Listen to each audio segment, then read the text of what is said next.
Shocking news. Media owners, CEOs, bureau chiefs అసలు నేను నిన్న స్టీల్ ప్లాంట్ ఆపకుండా గొంతుకు పోయినంతగా వాదించి 10 సార్లు వాదించాను. ఫిబ్రవరి 21ని ఫైల్ చేశాను. ఏప్రిల్ 24ని 25ని ఆర్డర్స్ తీసుకొచ్చాను. 1 ఇంచు స్థలం అమ్మకుంటా ఎవరమ్మారు, ఎంతకమ్మారు, ఎందుకమ్మారు, ఎవరు కొంటున్నారు అని రుజువులతో. నేను తప్ప ఎవరైనా వాదించారా? జేడి లక్ష్మీనారాయణ 3 నెలల్లో కనీసం ఒక్కరోజైనా కోర్టుకు వచ్చాడా? ఆయనలాగే అనేక మంది ఫైల్ చేశారు. కనీసం ఆయన మ్యాటర్ లిస్టే అయిందా? నాది అయిన తర్వాత అలాంటి ఎన్నో లిస్టులు అయ్యాయి. అలాంటిది మీరు ఆయనకి క్రెడిట్ ఇవ్వడానికో ఇంకోరు క్రెడిట్ ఇవ్వడానికో చేస్తే దేవుడు మిమ్మల్ని శపించడా? సత్యాన్ని దాచి అసత్యాన్ని ప్రచురిస్తే మీకెలా ఉంటుంది కోపం? ఇంత కష్టపడి గవర్నమెంట్ ని స్టీల్ ప్లాంట్ అమ్మకుంటా ఆర్డర్ తెచ్చింది ఏకైక వ్యక్తిని.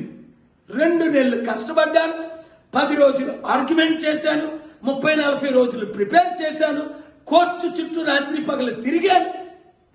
ఇంత చేస్తే నాకు క్రెడిట్ ఇవ్వడానికి మీకు దేవుడే అన్నాడు, whom the credit is due, the credit is due అని.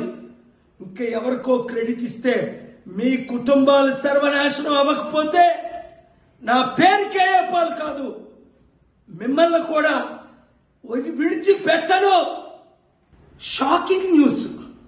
Media owners, CEOs, bureau chiefs అసలు నేను నిన్న స్టీల్ ప్లాంట్ ఆపకుండా గొంతుకు పోయినంతగా వాదించి 10 సార్లు వాదించాను. ఫిబ్రవరి 21ని ఫైల్ చేశాను. ఏప్రిల్ 24ని 25ని ఆర్డర్స్ తీసుకొచ్చాను. 1 ఇంచు స్థలం అమ్మకుంటా ఎవరమ్మారు, ఎంతకమ్మారు, ఎందుకమ్మారు, ఎవరు కొంటున్నారు అని రుజువులతో. నేను తప్ప ఎవరైనా వాదించారా? జేడి లక్ష్మీనారాయణ 3 నెలల్లో కనీసం ఒక్కరోజైనా కోర్టుకు వచ్చాడా? ఆయనలాగే అనేక మంది ఫైల్ చేశారు. కనీసం ఆయన మ్యాటర్ లిస్టే అయిందా? నాది అయిన తర్వాత అలాంటి ఎన్నో లిస్టులు అయ్యాయి. అలాంటిది మీరు ఆయనకి క్రెడిట్ ఇవ్వడానికో ఇంకోరు క్రెడిట్ ఇవ్వడానికో చేస్తే దేవుడు మిమ్మల్ని శపించడా? సత్యాన్ని దాచి అసత్యాన్ని ప్రచురిస్తే మీకెలా ఉంటుంది కోపం?